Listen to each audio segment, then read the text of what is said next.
অনেকদিন পর জমি কাকার দোকানে চা খেতে এলাম। তো জমি কাকাকে জিজ্ঞেস করবো দোকান কেমন চলছে, আপনারা একটু দেখতে থাকুন। কাকা, দোকান কেমন চলছে? আলহামদুলিল্লাহ খুব ভালো চলছে। তো কয়েক কিলো মতন দুধ সেল হয়? দুধ আমার 15 কিলো, এই আমার একদম 16 কিলো একদিন কাটে। চায়ের আইটেম কি কি রেখেছে?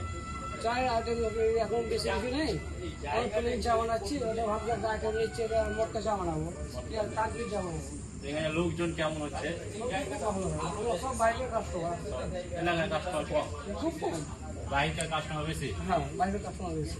তো এদিক দিয়ে একবার গেছিলাম, তো দোকানটা ওখানে একটা চাচের দোকান ছিল, ওই হ্যাঁ, দোকানটা কি হ্যাঁ, এখানে পাকা হয়েছে? হ্যাঁ ঠিক দেখেছো, হ্যাঁ ওটাই আমার ছিল। ওটাই ছিল আর দোকান, হ্যাঁ এখন পাকা করে দোকান করা হলো। হ্যাঁ হ্যাঁ তো তাহলে দর্শকরাকে বলে দেন না জানে চা খেতে আসে সব। হ্যাঁ, তোমরা তো চা খেতে আসতে বলে আমি এত বড় হয়েছি না, এই চাটির থেকে পাকা করতে বললাম, আবার আসবে তোমাদের জন্য ভালো কিছু আইটেম করবো, বা হয়তো কিছু উন্নতি করতে পারবো, তোমাদের জন্য কিছু টিভি লাগাবো, খেলা দেখবে। টিভি মনে হয় কিনা আছে, মনে হচ্ছে হ্যাঁ টিভি। কিনেছি, লাগাবো। টিভিটা লাগানো হয়নি, টিভিটা না। কিনা আছে দেখতে পাচ্ছি। ও মিস্ত্রি আসবে, নিচে রাখা আছে, অবশ্য লাগা যাবে। মিস্ত্রি আসবে তো বলা ঠিক হয়েছে করবো। মিস্ত্রিকে, এই মিস্ত্রি কিছুদিনের ভিতরে আসি যাবে। এই যে সব আমার কাস্টমার না, সব বাইরের customer। সব বাইরের কাস্টমার। হ্যাঁ দর্শকে জিজ্ঞেস করলাম চা কেমন হচ্ছে টেস্ট। এই দোকানে যে আসছেন আপনি চা খেতে, চা কেমন হচ্ছে এখানকার? ভালো হচ্ছে, দারুণ চা। আপনি লেমন কিছু টিটা বলে একটু যান। ভালো হচ্ছে, লেমন টিটা খেলাম। আর কি কি পাওয়া যায় এই ভালো দোকানে?